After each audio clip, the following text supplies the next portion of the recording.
Hey everybody, we are now going to get back into this. We're going to be heading into spotting space to acquire, eventually, the necessary transmitter. And of course, then I'll be going up there and taking care of the Cylindro probe problem. So there's going to be a little bit of action.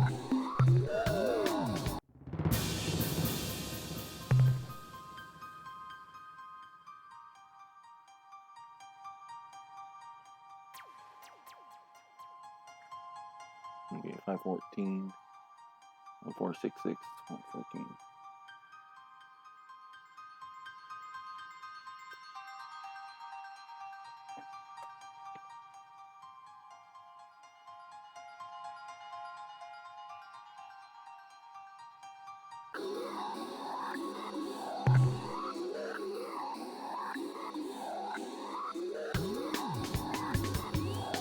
I think that's the one. I'm not 100% sure.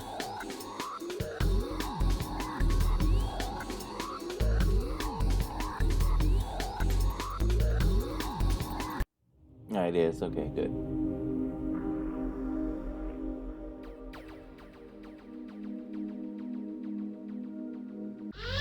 Yeah, well.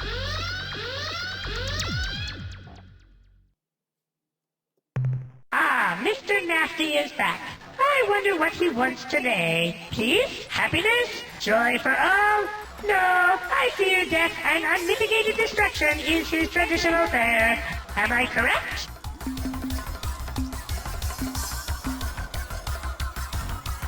My soul is warmed by your...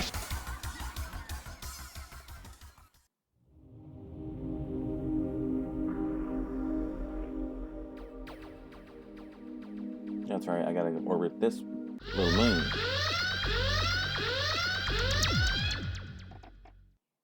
And of course, I've said this before, but this is basically considered a homeworld, so you have essentially an infinite fleet. What is the secret cipher? We are the Faith Ones, the Spotty High Council. You have given us the correct cipher, and so you will not be destroyed immediately. Now, if you please, tell us how you acquired our most secret Spotty cipher, which every Spotty swears never, never to reveal, even when threatened with considerable pain. No, you arrived in peace. You came in a somewhat more violent manner, as indicated by this report from the Spotty patrol vessel you attacked. Of course, Captain. We realize that misunderstandings happen occasionally. Let us just hope that no similar misunderstanding causes us to open fire on you with our planetary defense batteries. We are too afraid of the Ur-Quan to consider such an alliance. They would most certainly punish us with extreme tortures. Hello? Hello? Awaken from your dreamy state, Unam. Now is the time for realism, not wild fancy. No. No. Yes, your vessel is unique. And here is the crux of the problem. A unique, meaning singular, starship is not equal to the task of destroying the entire Ur-Quan armada. If you had, say, 10,000 similar starships, we could take your boasts more seriously. Well, that would probably work, but I have a better idea. A test. One of those questy kind of things. You must wipe the evil ones from the face of Spatiwa. 2 reasons. Firstly, we have an unreasoning fear that the evil ones will devour us all painfully. Secondly, in the rare cases where we have overcome our fear and ventured to Spatiwa's surface, the Spati who landed were all devoured painfully. Let us explain the sad history of our species. Once upon a time, many thousands of years ago, we inhabited the warm, safe surface of our home planet, Spatiwa. We were happy and content. During those golden centuries, we evolved from a primitive nomadic culture into a complex agrarian society. We learned to write on clay tablets, and we were well on to being able to read those tablets when the darkness fell upon us, when the evil ones came. Creatures from the darkest pits of hell they were. They hunted our people, devoured them like tasty nodules, and we had no defense against them. Suddenly, our culture became once more nomadic. We fled across the oceans from continent to continent, but the evil ones always followed. Spurred by our great need, we advanced from bronze to atomic technology in less than one of your centuries, but none of our innovations was a match for the evil ones' natural cunning and ferocity. Finally, with no other option available, we fled our world and took up residence here on our own moon, where we have resided most uncomfortably for the last 300 years. We will await your return with great anticipation. Simultaneously, we will prepare a short, poignant eulogy to mourn your demise. Okay, so basically now we have to go get rid of the evil ones. And there's a little bit of radioactive material here, so we'll grab that. And of course the evil ones. Yep, that is it. You just shoot them and scoop them up.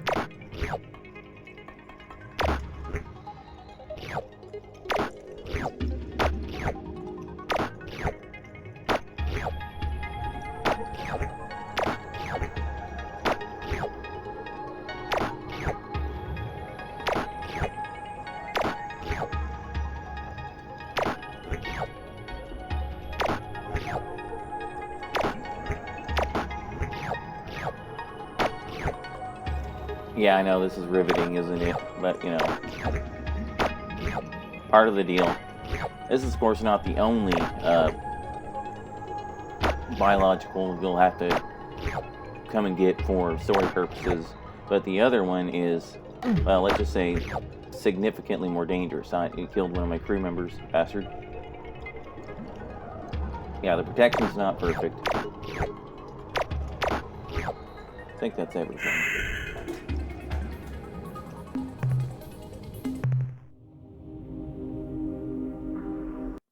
How go your foolishly courageous and noble efforts to rid the evil ones from our beloved Spatiwa? This is wonderful, too good to be true. We will immediately begin transporting Spotty from this unpleasant moon down to the safe surface. We shall send in Crustlings and the infirm elderly first as a special honor. Please come back later to receive your accolades.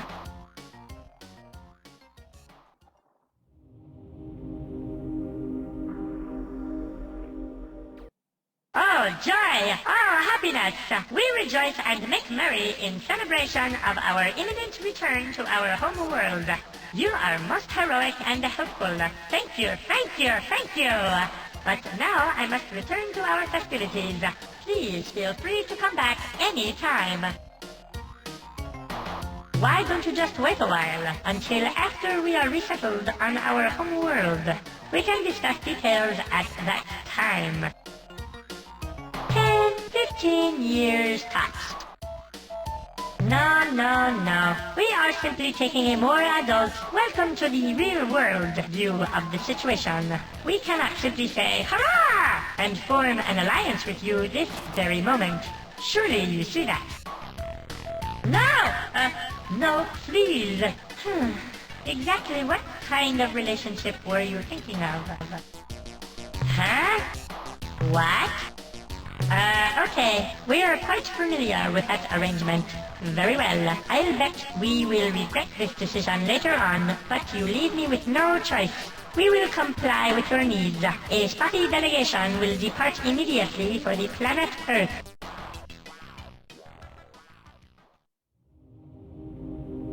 Okay, well, that's that. And now we are going to head on up to the homeworld of the Cilandro.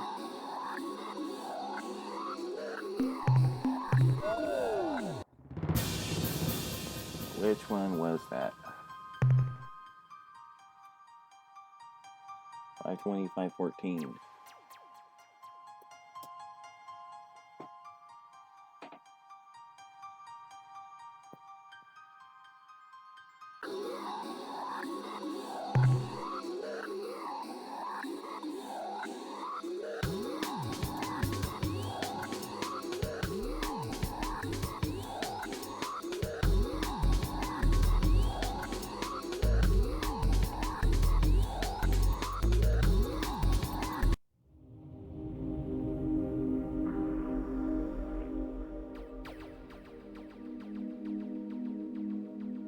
Yeah, this looks like their homeworld, doesn't it?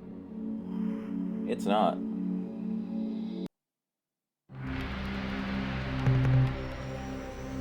But there are biologicals here, so that's money, basically.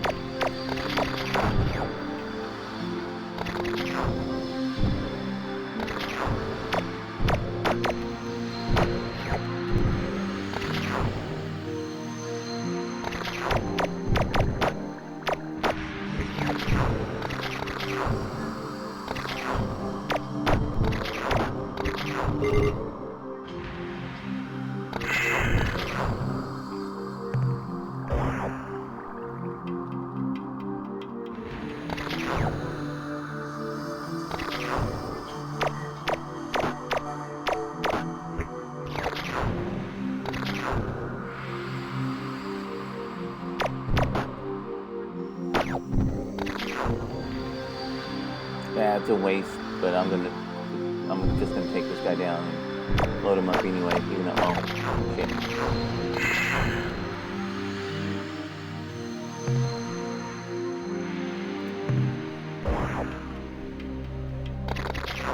Of course, he turns and runs away. Bastard. Alright. Those guys are nice and collected. So now, let us go actually see the homeworld of the Cilandro.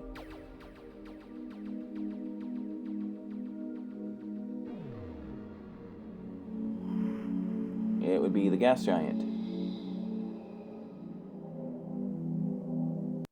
Hello, visitor. We are the Cilandro. I am content to hover, a Cilandro speaker. Your presence here fills us with excitement. We have gotten so few visitors over these many drawn. We hope you can stay to talk with us for a time. Oh, this is terribly exciting. We will be happy to tell you about ourselves if you would please do the same. You see, we Cilandro have been extremely interested in learning about the galaxy, but our physique makes us incapable of leaving our gas giant home. Therefore, we are totally reliant on our infrequent visitors to keep us informed about events outside this planetary system. And visitors usually only show up every few drawn. We hope that our newly deployed exploration probe fleet will not only gather information for us, but inform other races of our presence here as well. This is a pretty funny little bit here. Oh my! I forgot! You creatures see in the visual range and can see we can't see them. What I mean to say is, they are, we use them when the male and the female, well look, I'd rather if you didn't ask about them, okay? Especially not in front of Soul and Plummet. She's shy. Great. Now you've done it. Just look at Soul and Plummet. You've embarrassed her so badly that she can't even regulate her ballast. That's okay. Actually, your explicit questions have put Soul and Plummet in an unusual and intriguing mood. I will explore this change more fully when this conversation is over. The Drawn is our primary unit of time. It lasts for an interval equivalent to 4 million rotations of our planet. A Drawn is subdivided into 2,000 Dranasa. Now please, our turn. Will you tell us about yourselves? Yes, that seems to be the pattern. Just about everyone who comes by here says they developed on a world a lot like that. As far as we know, we're the only sentient species who's ever evolved in the atmosphere of a gas giant. Of course, from what we know, most travelers like yourselves don't have much interest in gas giants, so maybe there are others like us, Thylandro, out there somewhere. That must be great, to leave your planet and roam the stars. You don't know how monotonous living on a gas giant for 3 or 4 Drawn can be. Clouds, clouds, clouds. Wind, lightning, clouds, clouds, clouds. That's it. We know a lot about clouds. If you've got any cloud questions, ask us. We have over 800 different symbolic references just to describe them. Most of the time, when we aren't eating, we hover around and talk about what the clouds look like. Of course, the only things we know about are clouds, food, and other Slylandro. So generally, that's what we think the clouds look like. The Ur-Quan? The long brownish guys from the milieu with all the eyes and arms? They used to come visit us regularly about 3 Drons ago. They told us about all the interesting things they found from their scouting missions. They were really nice. Why do you fight with them? But the Ur-Quan were such good guys. They had lots of interesting things to tell us about, and they never got impatient with our questions. Well, I guess a lot can happen to a species in 3 Drawn, like turning green and evil. Yeah, that's a little hint right there that the Ur-Quan you see in this game are not the Ur-Quan of the past. Oh! Then you should go check out a planet orbiting a blue star not too far from here. I think there is another blue star right next to it.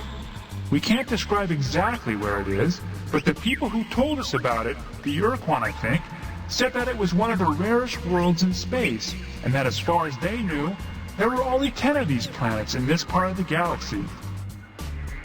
Okay, but please, can we talk about you some more later? You know, it's funny. We hadn't heard from the outside galaxy in a whole Dranasa, and then the Melnome come by and sell us a probe, and just a few hundred rotations later, you show up. Oh, the probes? Right. Well, like we said, just a short time ago, a race called the Melnome stopped by. They said they had acquired some information revealing our existence, and they wanted to study us if we didn't mind. In fact, the Melnome said they would pay us for the right to do so. I guess they are biology nuts or something. Anyway, in exchange for our information, they gave us a probe vessel. Years? Oh, you mean drawn. Well, let's see. There was the Melnome just a few rotations back, then we go all the way back over 3 drawn ago to the Ur-Quan and the other milieu guys. The Yuli and the Draw, I think. Let me remember. That was a long, long time ago. I was only a nymph then. Oh yes, that's it. The Sentient Milieu was a cooperative association of sentient alien species. The Yuli, the Draw, the Taelo, the Melnum, the Foz, and the Ur-Quan, who lived across a wide section of the galaxy. They talked with us fairly frequently for almost half a drawn. Then suddenly, the visit stopped, and we haven't heard from them since. Yes, there was another race, a highly sophisticated species of shaggy giants who made repeated trips to our world over a period of several drawn. They even installed a broadcasting satellite in orbit around our world, which let us talk with them whenever we wanted. They were called I'm sorry, I can't remember their names. It was a long, long time ago. I wish I knew more of the information you seek, traveler. But we last saw the shaggy ones just over 39 drawn ago, and very little from that era has remained intact in our history chants. Hold on a minute. Let me consult with associates Joyce Lifting and Solomon Plummet. Joyce Lifting, who has a better memory than I, recalls that the Shaggy Ones were described as being worried. They were always hurrying from place to place, seeking knowledge as though they were in a desperate search for some important secret, some answer to a question that they never shared with us. Solomon Plummet remembers that the last time the Shaggy Ones visited our world, they came aboard a great circular starship, one even larger than your own. They had discovered their answer and were leaving to go somewhere, and they didn't tell us exactly where somewhere was. No, I have told you. One moment, Joyce Lifting transmits. Joyce Lifting has remembered something else, though it does not relate to the Shaggy One's question, answer, or departure destination. What my associate communicates is the description of a set of 10 worlds, unlike all others. The Shaggy Ones either discovered these planets, or, this is garbled, assembled them? We were told the planets were, again this is confusing, organized in some pattern which in some way alluded to the Shaggy One's ultimate fate. One of the worlds was described as orbiting one of a pair of blue stars not far from here.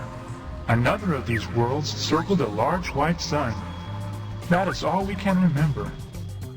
Basically, the arrows are, the rainbow worlds are arranged in an arrow which points to the direction the precursors went. Sure, if you are interested. In exchange for information about the life on Source, the Melnorme offered to give us a remote exploration probe. It would roam the galaxy gathering information and contacting alien races, and when it had filled its data storage units, it would return here and reveal to us everything it had learned. Our probes do not attack. They have only defensive capabilities. Offensive behavior is not part of the instructions we programmed into the probe. To do so would be reprehensible. It was sent on a 500 rotation mission to seek out new life and new civilizations, to boldly go where no catalog item 2418, remote self-replicating robot explorer probe, had gone before. From the Melnorme Traveler Traders, it was catalog item 2418, remote self-replicating robot explorer probe, the economy model. The Melnorme traded it to us for data on the life on Source. They said the information was unique and was worth, I don't really understand their units of exchange, something like 10,000 Greedots or something like that. Fortunately, that was exactly the price of their catalog item 2418, remote self-replicating robot explorer probe. Yeah, I'm not sure why they put that bit in, because basically it's just repeating what he's telling you already. 2 or 300 rotations, I guess. Well, we're not hardware people, so we only know the theory. What happens is that while the probe is exploring space, whenever it's not doing something more important, it hunts for asteroids and similar space junk, zaps it into its component parts, absorbs the debris, and when it has enough raw materials stored inside, it manufactures a perfect replica of itself. So even though we only bought one probe, by now there should be hundreds of probes, maybe even thousands. Sure, what would you like to know? Sure, it was a difficult task for us, since we'd never done anything like that before, but for the most part, we just adjusted its standard program, which went something like scan for targets as defined in target list. If no current target, then select new target from the current targets list using specified priorities. If current position is at current target, then set current behavior to new behavior based on behavior priority settings.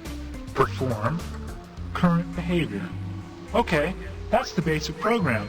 I said it was simple, and here are the tables used by the program. target list with associated target priority. Space vessel, 5. Transmission source, 4.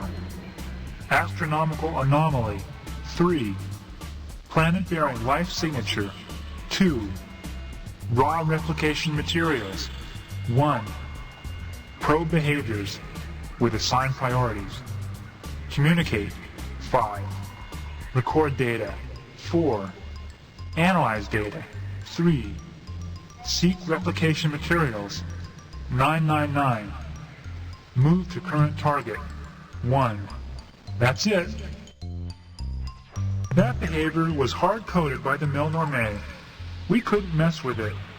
Essentially, the probe will only fire its weapons if it has been attacked and cannot communicate with the attacker. No, the probe is armed with a battery of missiles. It doesn't use its electrical discharge device in combat. That's impossible! It's inconceivable! The electrical discharge device is used only for breaking down raw replication materials into their component compounds for easy gathering. I'd be glad to.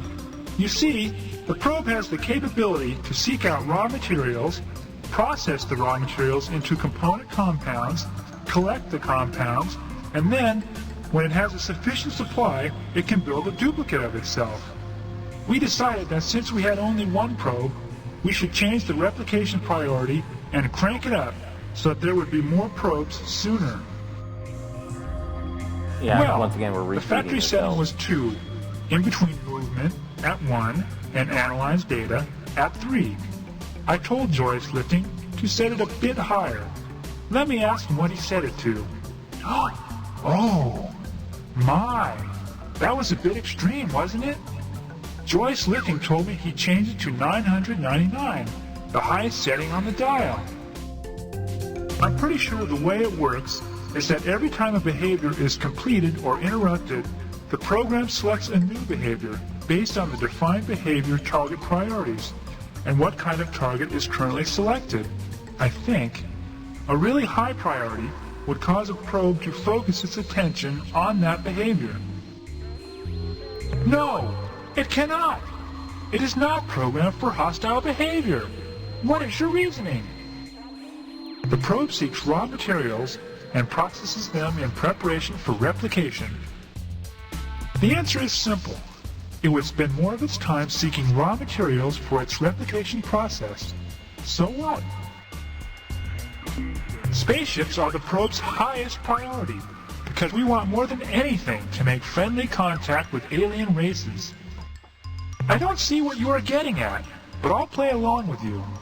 Like I said, alien ships are the top priority target. Once a probe scanned a ship, it would instantly move toward it.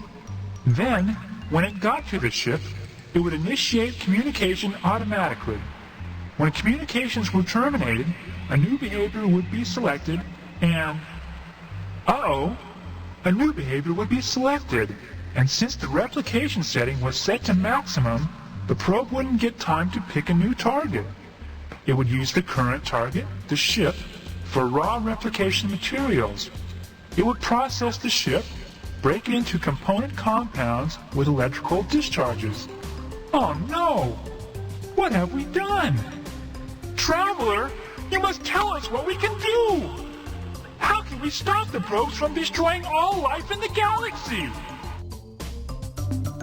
Sorry, the Milnorme made us agree to a formal waiver of damages in case something like this happened. Why yes, there is! You're a genius, Traveler! Why didn't we remember that? Oh, there's a problem though. How are we going to transmit the code?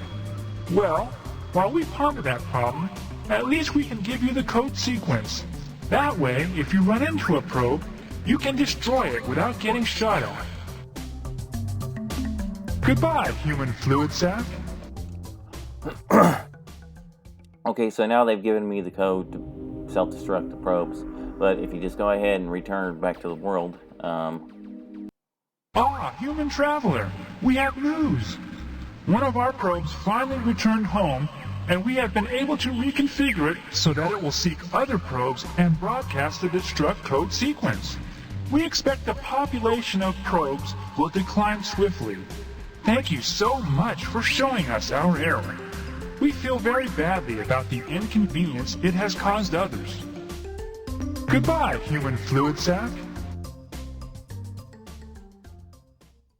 Okay, so that gets rid of that. Now, I'm going to do one more thing before... I don't actually want to go to Vega. I want to go just outside. Got one more thing to do, and this is another thing that actually takes a little bit of time to actually accomplish. So, we have any giant stars? No, we don't. That would be too easy. Okay, well.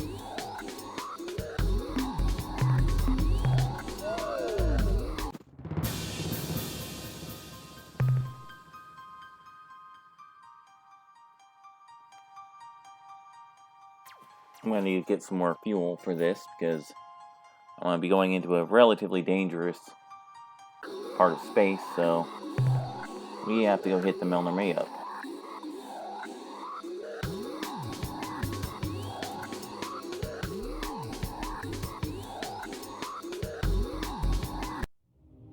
There we are. Hi, guys. Come here. Shit.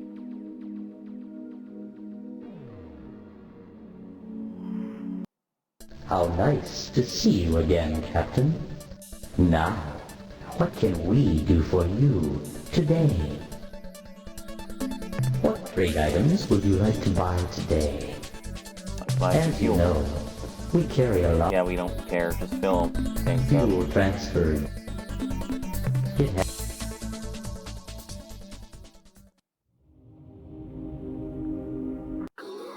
Alright, so now we are going to go ahead and go into Vux space. Let's see, actually, you know what? We can save the time.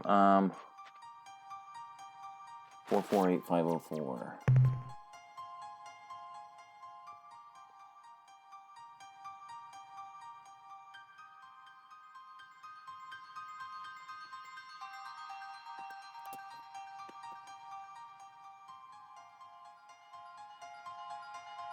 We're gonna go get that really dangerous life form I was talking about, because you'll need him as trades goods.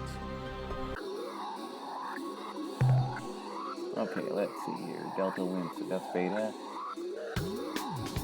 Alpha Winston. There it is.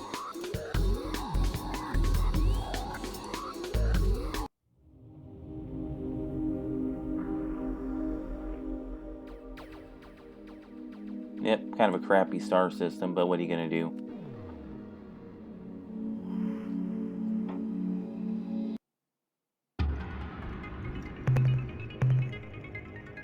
Yep, can't tell which biological is actually the creature, so...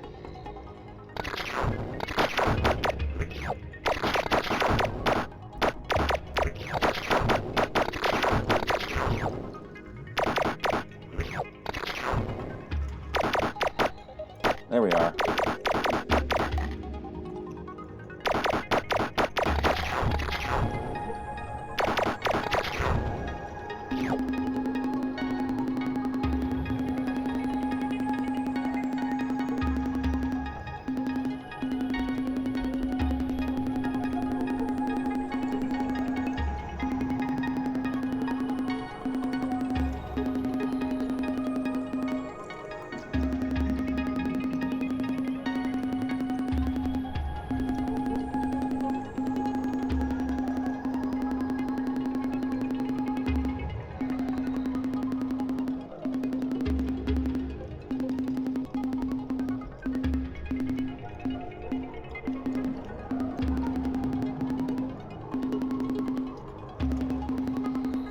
Yep, that thing's dangerous, and if you take it back to the starbase, they'll analyze it, and of course it'll kill some more people.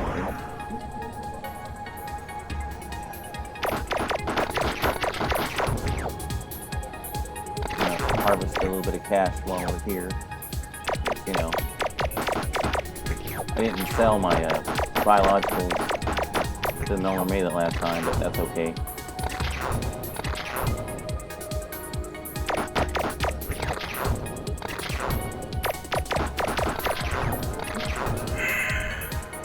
Alright.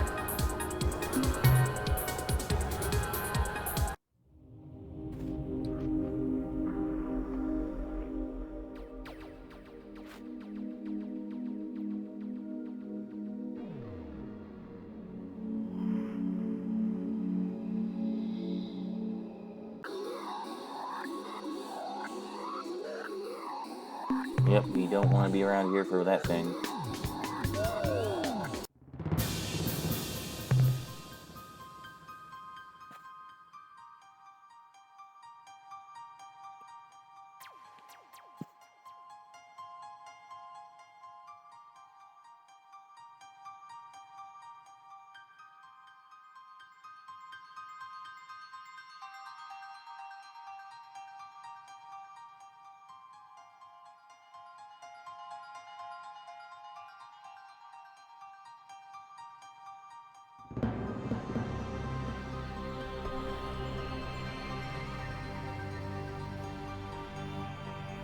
Yeah, I'll get this little thing done here. This shouldn't take too terribly long. Because it's already starting to run a little bit on the long side, but, you know, shit happens.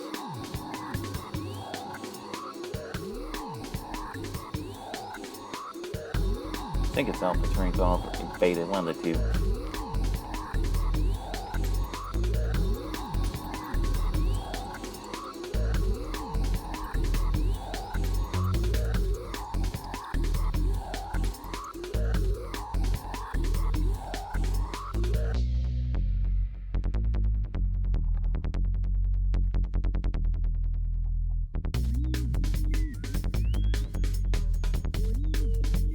Yep, yet another exciting time in hyperspace.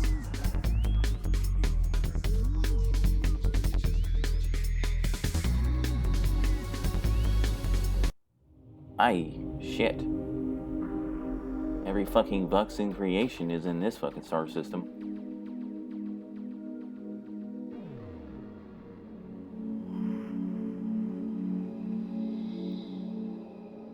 Alright, good. Ah, human visitors! What a treat! I am Admiral Zex. Please, do not be frightened. Unlike the rest of my species, I enjoy humans. You may know me by my reputation, my leadership of Vux forces during the war with your alliance. I assure you that this behavior, a sad necessity of those times, belies a much kinder, gentler being. Please, be welcome. We can get to know one another, expand our interspecies relationship. But wait, how silly of me. You aren't here for polite repartee. You have come for my show-fixing maidens. Because I like humans, Captain, I respect and admire your species. I do not share the bigoted views of most of my people. No, not all, Vux Captain. Most, but not all. It is true, when the majority of my people view one of your species, they are forced to regurgitate. But there are those among us who have grown beyond such childishness to take a more liberal view. We, the few sophisticates, are not subject to the whims and fads of current fashion. Our likes and dislikes are strictly based on personal preference. We see the beauty in you humans, the value in a long-term relationship. You are different, yes, but personally, I like difference. In fact, I adore it. Your physique is so wonderfully varied. Your multitudinous rigid appendages, your tiny double eyes, your varied skin coloration, and the delightful patchwork of hair covering only parts of your bodies, leaving other parts bare and smooth. I value your species, Captain. I see you as just people, like us Fox. Ah, such a good question. But you always were a bright species. I will explain. After the Great War, in which I played some small part, the Vox High Council, in recognition for my services, granted me this planet, so that I might pursue my hobby without disturbing the general Vox populace. I am a collector, you see. I have the finest menagerie of beautiful creatures in all space. Animals? Oh no, Captain, not mere animals. My menagerie contains only the most beautiful creatures in the galaxy. Each of my children, as I like to call them, has a wonderful set of traits which make them unique and special, especially to me. I have a complete variety of beasts from as far away as Procyon and Vega. No, this is not just some zoo. I have worked diligently for many years to craft my menagerie, to gradually improve it. Perhaps you can't tell, but I am rather proud of it. Alas, there's one creature, one gorgeous animal which I do not yet possess. I would give almost anything for that creature, Captain. What an interesting proposal. I never would have thought of such a wonderful... Yeah, I'm gonna skip that. Basically, he wants you to go get this thing I've already just got. Ah, a most excellent piece of news. My chiton rasps and moistens with excitement. I have been looking forward to this for so long. My subordinates stand ready to receive the beast from your ship, Captain. Effect its transfer, and then we shall give you the maidens you desire. Ah, my new child is on board. Such a big one, isn't he? And so frisky. I am delighted beyond words that you have given me the beast, Captain. But I am afraid that there has been a slight change in our plans. Regrettable but necessary.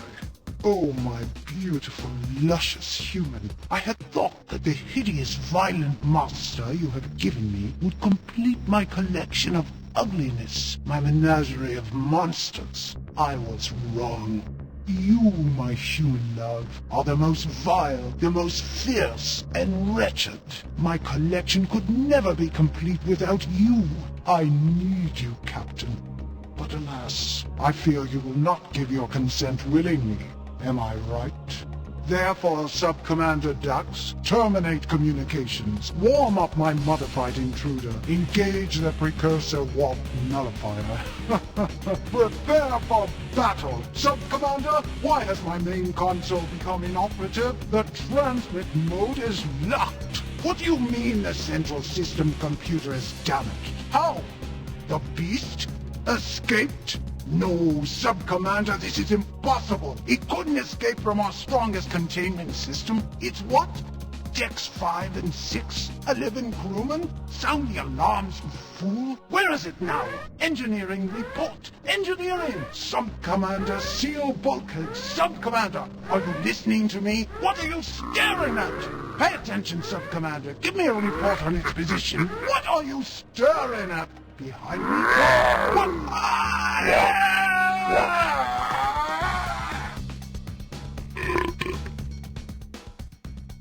Okay, so that douchebag got eaten. So now...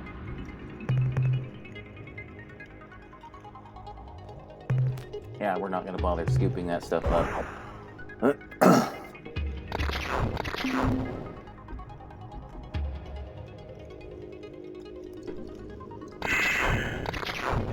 Alright guys, with that, tomorrow I will be delivering those to where they need to go. It takes a few minutes to actually get this thing going because it's kind of a long sequence basically. But with that, I will continue this tomorrow. We're going to call this an episode. Catch you guys later.